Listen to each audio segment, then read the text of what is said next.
Umaga mga guys, ito matutunghayan natin ang simbahan na napakaraming mga deboto kung saan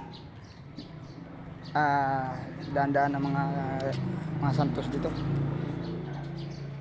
Napakaraming mga santos.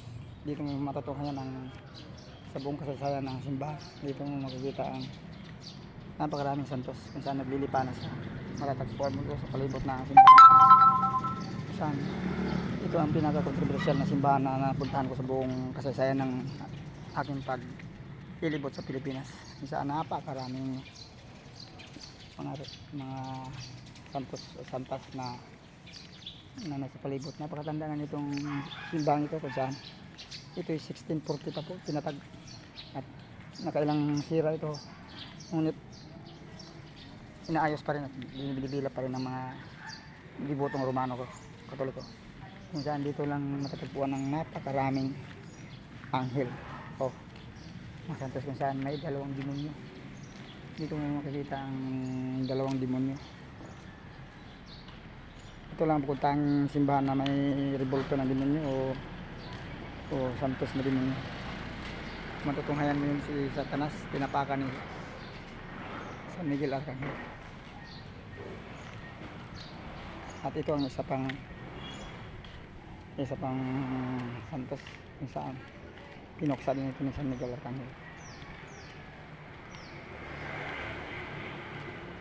Ito guys yung gaano ito ka pagsik.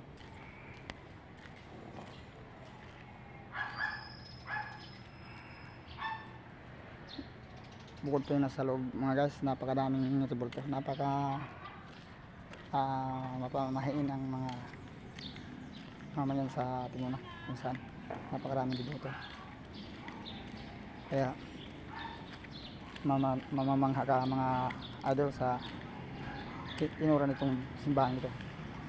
Wala ka na makikita pang simbahan na sindami ng mga santos. Yan hanggang sa doon yun.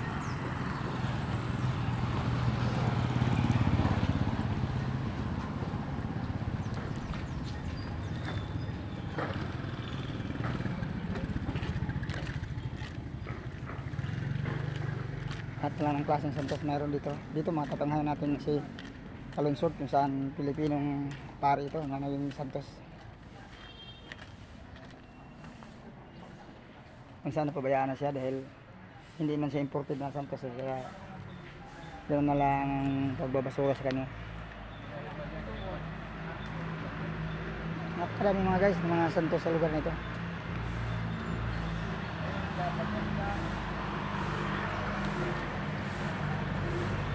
Makikita nyo hanggang doon sa kadulo-duluhan yan, hanggang doon sa tuktok.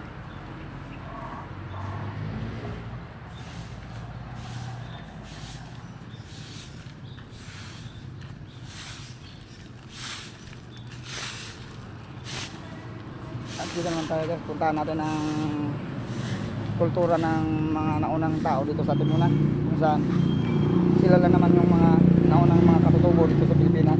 At kaya pananakot ng mga fraile, ng mga Romanong Katoliko, kung saan pinilit nila tayong papaniwalain na sila ang totoo simbahan. Pero ngunit sila ay mananakot lang. Ang layunin lang naman nila ay palaganapin ng kunwaring Kristiyanismo. Pero ito ay Antikristo po. Ito totoong simbahan. Ito hindi simbahan ito ng Romanong mananakot.